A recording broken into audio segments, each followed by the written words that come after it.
Bonjour les amis. Eh bien, il y a tellement d'informations, je ne sais plus où donner de la tête. Donc j'ai dû choisir, j'ai dû faire du tri, vous imaginez. Alors, quelles sont les informations que je vais traiter? Eh ben, je vais traiter de Division 2, bien entendu, on m'a parlé de ça. Hein. Vous savez, le test qui a été fait par Digital Foundry entre la PS5 et la Xbox Series X. On va parler également d'un autre test très intéressant et très exhaustif de HDTV Test. Et oui, entre la Xbox Series X et la PS5, vous verrez de quoi ça parle. On va parler de Xiaomi, et oui, un nouveau téléviseur qui arrive et qui va cartonner, je pense. Enfin, en tout cas, qui va faire beaucoup de bruit. Et on va également parler de ZeniMax. ZeniMax, vous vous rappelez, le rachat par Microsoft. Et il y a un petit changement, vous allez voir, qui est assez intéressant, surtout pour la suite. A tout de suite.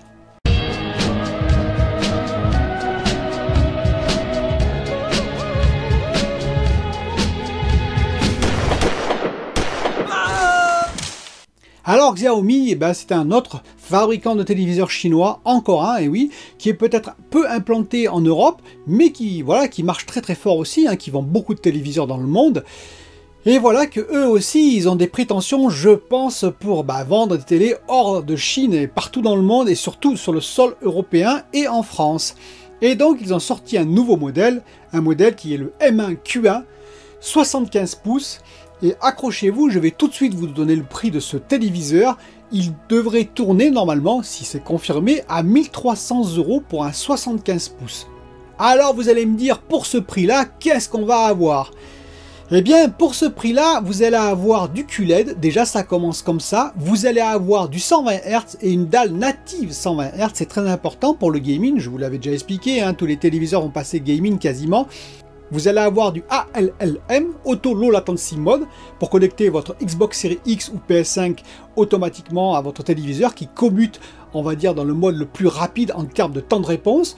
Vous aurez également, bien entendu, Dolby Vision, HDR10+, parce que les Chinois, ils s'embarrassent pas, hein, vous savez, des normes. Hein. Sony et tout ça, ils ont plutôt le Dolby Vision, Samsung plutôt le HDR10+, eux, ils prennent toutes les normes, que ce soit Hisense, TCL ou bien Xiaomi. Vous aurez également le Dolby Atmos, vous aurez le DTS. C'est un téléviseur qui comptera quand même 192 zones de local dimming. Vous savez, les local dimming, c'est les zones qui sont derrière en rétroéclairage qui permettent de diminuer l'effet blooming. Donc c'est un téléviseur qui a l'air tout à fait correct avec un pic de lumière qui est au maximum apparemment à 1000 candelas par mètre carré. C'est pas énorme, mais c'est quand même pas si mal que ça pour ce prix-là. Je vous rappelle, 75 pouces, 1300 €, avec même, paraît-il, un prix de lancement sur les premiers modèles à moins de 1000 €. Il serait à 999 € les premiers modèles vendus avant de basculer à 1300 €. Vous imaginez quand même, 1300 € à 75 pouces gaming. C'est juste quand même assez fort. Et c'est le combat que j'avais annoncé en 2021. Vous allez voir, TCL va aussi proposer des modèles, comme je l'ai dit, pas si chers que ça, sur certains modèles en tout cas. Hisense, on verra ce qu'ils vont faire en réponse. Et donc tous les autres constructeurs, comment ils vont s'aligner, parce que voilà, les modèles gaming qui seront moins chers seront là. Donc on va suivre cette affaire de près, ce téléviseur de près, et je vous en dirai plus quand j'aurai plus d'informations. Et l'autre information qui est très intéressante, et vous allez comprendre pourquoi, Microsoft, vous savez, ils ont fait l'achat donc des 8 studios ZeniMax Media, et pour 7,5 milliards de dollars, et ça devrait se décider normalement le 15 février si oui ou non cette acquisition est validée. Et bien pour être à peu près sûr qu'elle soit validée, car rien n'est certain encore, pour éviter que, on va dire, 8 studios arrivent dans le giron des Xbox Game Studios, ce qui ferait une impression de monopole, voilà, de pression vis-à-vis de tous les autres acteurs du jeu vidéo, eh bien ils ont décidé, Microsoft, de séparer cette entité, ZeniMax Media, et de la mettre dans une entité indépendante qui serait Microsoft Vault. Et donc ça serait rattaché à Microsoft Vault et non pas au Xbox Game Studio. Ce qui veut dire, ça implique beaucoup de choses. Premièrement, vis-à-vis de l'Europe, ça veut dire, vous voyez, au moins ils seront libres, ils feront ce qu'ils veulent, ils ne seront pas rattachés à nos studios estampillés Xbox Studio. Donc l'Europe pourrait être plus enclin à accepter, par exemple, l'Europe et les autres pays, pourquoi pas, plus enclin à accepter cette transaction. Mais surtout, ça veut dire peut-être aussi que c'est un accord avec ZeniMax pour que ZeniMax garde son indépendance. Et si ZeniMax garde son indépendance, ça veut dire que les jeux qui sortiraient, comme par exemple Elder Scrolls 6 qu'on attend, eh bien seraient peut-être sur toutes les plateformes et non pas seulement sur PC, Xbox Series X et S. Voilà qui est intéressant, je pense qu'il faut suivre l'affaire, mais effectivement ça pourrait bien se diriger vers cette piste-là, ce qui fait qu'effectivement ça confirmerait que non, les jeux ne seront pas en exclusivité sur le Game Pass, ils seront, je l'espère, parce que ça aussi ça peut être remis en question, ils seront, je l'espère, sur le Game Pass Day One. On paye le Game Pass, mais ce serait gratuit. En payant le Game Pass, ce serait gratuit. C'est pas sûr, car il faut voir si cette entité-là est rattachée au Xbox Game Studio côté Game Pass. Vous savez, tous les jeux Xbox Game Studio sont gratuits Day One sur le Game Pass. Alors gratuit, vous payez le Game Pass, hein, mais c'est gratuit, ça veut dire que vous ne payez rien de plus. Est-ce que là, ce sera vrai aussi? Pas sûr, à confirmer. Voilà, donc c'est des informations assez intéressantes. On va voir comment ça va tourner dans l'avenir. Alors, on va venir maintenant au test qu'a fait Digital Foundry sur Division 2. Et oui, ce fameux test, où on voit finalement qu'une PS5 est inférieure sur la Xbox Series X sur pas mal de critères, voire même des absences par rapport à la PS4 Pro. Je vous rappelle, ce jeu est sorti sur PS4, PS4 Pro, Xbox One, Xbox One X en 2019. Hein. Donc c'est une adaptation de ce jeu sur les nouvelles consoles. Et par exemple, sur la PS4 Pro, il y avait tout ce qui était éclairage volumétrique et rendu atmosphérique, ce qu'il n'y a pas sur la PS5. C'est Digital Foundry qui l'a noté et qui en a été très étonné. Il y a eu également des problèmes, vous savez, sur tout ce qui était réflexion. Hein. Apparemment, c'est une réflexion qui est statique, contrairement à ce qu'il y avait sur la PS4 Pro et ce qu'il y a sur la Xbox Series X, bien entendu, puisque la Xbox Series X possède tout ça. Alors, on peut se poser la question, voilà, qu'est-ce qui s'est passé? Alors, tout le jeu, par contre, est passé en 60 fps. Alors, la PS5 a noté que ça va en plus de 1080p, 60 fps, 1080p à 1890p, alors que la Xbox Series X, qui a l'éclairage volumétrique, le rendu atmosphérique, et en plus les réflexions, on va dire, dynamiques, eh bien, est entre 1800p et 2160p, c'est-à-dire du 4K natif. Donc pourquoi, qu'est-ce qui est arrivé? Parce qu'on peut se poser la question, et je sais qu'il y en a qui vont dire « Ah oui, ben voilà, c'est la preuve que la Xbox Series X est énormément meilleure, etc. » Moi, je pense qu'il ne faut pas se baser sur ce type de test. Alors, le jeu Ubisoft en question, ça veut dire le portage d'Ubisoft. Pourquoi il ne faut pas se baser? Alors déjà, il y a certains qui vont me dire oui, parce que déjà, tu avais dit ça pour Valhalla dans l'autre sens. Et effectivement, il y a eu des patchs qui ont corrigé les problèmes qu'il y avait sur la Xbox Series X, rappelez-vous, hein, parce qu'au début, il y avait quand même des différences en faveur de la PS5.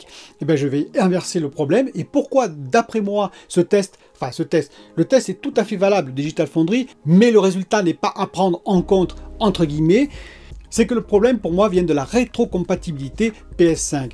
On l'a vu, hein, Sony dès le départ, on a senti que voilà, ils n'étaient pas assurés sur ce fait-là. Ils avaient des problèmes impossibles déjà de faire la rétrocompatibilité sur la PS3, la PS2, la PlayStation. Et la PS4, il y a même des jeux qui ne passent pas. Voilà, il fallait tout refaire. Enfin, il y a beaucoup de travail à faire dessus. Alors, c'était pas nombreux, certes, mais il y en avait. Et j'ai l'impression personnellement, hein, que vous me direz ce que vous en pensez en commentaire, mais que pour adapter un jeu PS4 sur PS5, selon le type de jeu et selon ce qui a été utilisé, la programmation qui a été faite, eh bien, c'est assez complexe. Voilà.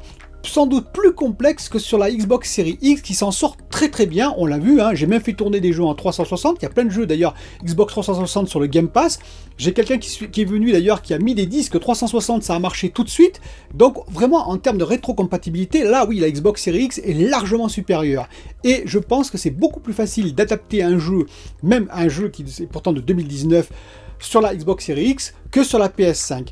Il y aura des patchs qui vont sortir, peut-être que Ubisoft était un peu pris de court par le temps, qui voulait absolument sortir voilà, cette version-là next-gen, entre guillemets next-gen, sur la PS5 et la Xbox Series X, et qu'ils ont sorti ça un peu à la volée, c'est très étonnant, hein, voilà, parce que bon, le résultat est quand même très différent, je pense que oui, la PS5 est capable de faire de l'éclairage volumétrique et de tout ce qui est rendu atmosphérique, lorsqu'on voit que la PS4 Pro est capable de le faire. On verra, on en discutera, mais je suis à peu près sûr qu'il y aura des patchs correctifs, et donc le problème vient plus de la rétrocompatibilité PS5 qu'autre chose. Un autre test hyper intéressant a été fait par HDTV Test, qui est un site que j'adore, très professionnel aussi, et qui a comparé la Xbox Series X et la PS5 en Blu-ray 4K. C'est-à-dire, est-ce que ce sont des bons lecteurs Blu-ray 4K? C'est indépendant un petit peu de la console de jeu, mais effectivement, ils vendent ça aussi. Et le résultat est assez surprenant, parce que la Xbox Series X est quand même largement derrière la PS5. Surprenant, pas tant que ça, et je vais vous expliquer pourquoi. Déjà, ils se sont aperçus qu'en termes de colorimétrie, il y avait de réelles différences, à l'avantage de la PS5, qui a une colorimétrie plus douce, plus diffuse, mieux répartie, contrairement à la Xbox Series X. Et en fouillant, ils se sont aperçus d'une évidence, c'est-à-dire que la Xbox Series X, elle sort en RGB 10 bits, alors que la PS5 sort en 12 bits, ce qui est déjà beaucoup mieux en termes de nombre de couleurs, et en plus en YCbCr, c'est-à-dire luminance, complément bleu, complément rouge. C'est une autre norme. Alors vous allez me dire, c'est quoi la différence? Eh bien c'est tout simple et vous allez tout comprendre avec ça. C'est que la norme YCBCR, c'est une norme qui est établie pour les téléviseurs, pour la vidéo, pour les films, pour le cinéma, pour tout ce que vous voulez dans ce style-là. La norme RGB, elle est plus pour le monde informatique. Et voilà, j'ai tout dit, c'est-à-dire les écrans gamers, les écrans PC et j'en passe. Et vous avez tout de suite compris, je pense, mais je vais approfondir, c'est que Microsoft, Microsoft, c'est quoi? C'est une boîte qui fait de l'informatique depuis la nuit des temps, qui fait des systèmes d'exploitation, qui travaille dans le monde du PC. Alors que Sony, Sony, c'est pas du tout ça. Et oui, Sony, depuis très longtemps, on travaille dans le monde du son et de la vidéo.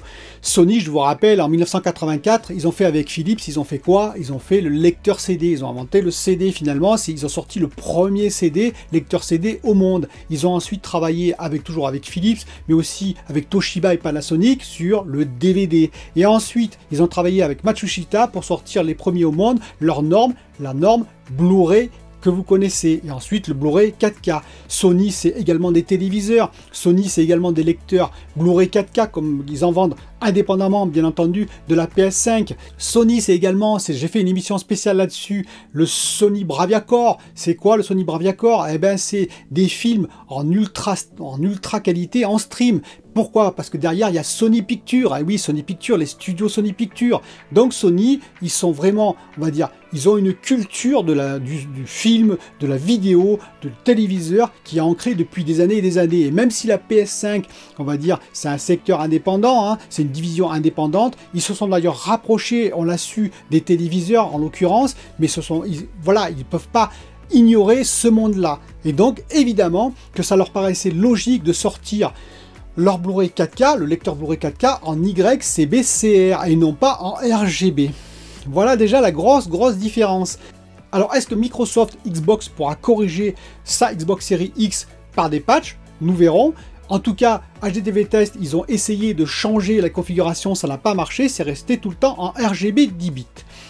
Un autre problème encore, pour on va dire toujours le lecteur Blu-ray 4K, alors je vous le dis tout de suite, hein, si vous n'êtes pas grand amateur de films, que vous regardez pas, voyez, que vous scrutiez pas les images comme ça peut passer, voilà, de façon correcte hein, à l'écran, il n'y a pas de problème.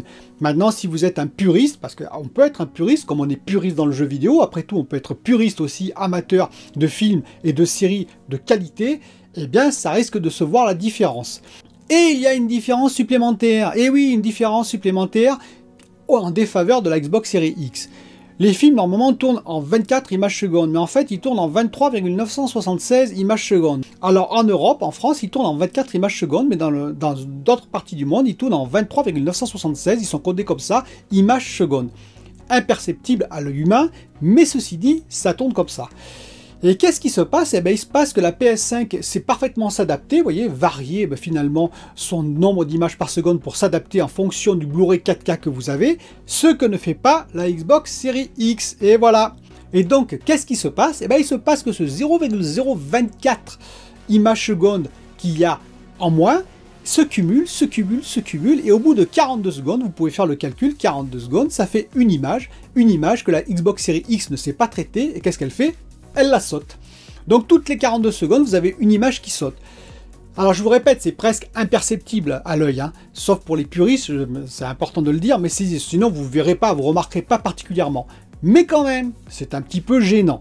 D'ailleurs, HDTV Test signale aussi que quand on change de chapitre, eh bien, la Xbox Series X saute une ou deux images en plus. Donc tout ça pour conclure que oui, le lecteur de la Xbox Series X est moins bon que le lecteur de la PS5 en Blu-ray 4K, il faut être tout à fait honnête. Alors HDTV Test précise également que par rapport à un lecteur de salon, voilà, qui va coûter quand même 500 € aussi, ou 400 ou 500 €, effectivement la PS5 est quand même inférieure aussi, la Xbox Series X encore plus. C'est-à-dire que si vous êtes vraiment puriste et que voilà, vous voulez vraiment des films de qualité sur votre écran 4K OLED par exemple, hein, par exemple le C10 LG que j'ai, il faudrait plutôt que je prenne un lecteur Blu-ray 4K indépendant. Mais si vous vous contentez d'une bonne qualité, la PS5 est très bien. La Xbox Series X, ben voilà, il y a quelques défauts qui seront, je l'espère, corrigés par des patchs à venir, mais c'est pas sûr. Ça dépend vraiment de la culture et de la philosophie de Microsoft vis-à-vis des Blu-ray 4K. Je suis pas sûr qu'ils aient vraiment envie de corriger, on verra. Et ça me permet de rebondir rapidement sur une question de Sébastien qui dit mais pourquoi Microsoft ne fait pas comme Apple, après tout, ne fait pas un écosystème complet, c'est-à-dire du hardware jusqu'au software, pourquoi ils se contentent du soft? Bon déjà parce que le soft, ils gagnent beaucoup avec, parce que c'est leur culture d'entreprise, et parce que Apple, depuis le début, ils font du hardware. Et qu'on ne s'invente pas, par exemple, fabricant de consoles. Microsoft s'est lancé là-dedans d'ailleurs, entre parenthèses, mais ça a été long, ça a été de l'apprentissage. Voilà, je pense que quand vous vous lancez par exemple dans le PC gamer, eh ben, c'est de l'apprentissage. Quand vous vous lancez dans tout ce qui est système, par exemple fabrication de puces comme le fait Apple depuis très longtemps, eh ben, c'est de l'apprentissage. Le téléphone, la téléphonie, c'est de l'apprentissage aussi. Je veux dire, il faut une expérience, il faut quand même une grande expérience en matière pour pouvoir réussir. Et après tout, Microsoft, comme ils engrangent beaucoup d'argent sur des secteurs où ils sont maîtres, où ils maîtrisent bien la chose, par exemple le cloud, hein, Azure, ça marche très bien, le système d'exploitation, Windows, on connaît, ça marche très bien. Eh bien, pourquoi aller prendre des risques inutiles dans des secteurs qui sont déjà très concurrentiels? Donc je pense que c'est tout simplement pour ça. Petit à petit, ils investissent, certes, mais voilà, ils sont prudents sur certains secteurs qui sont déjà, je dirais, presque bouchés.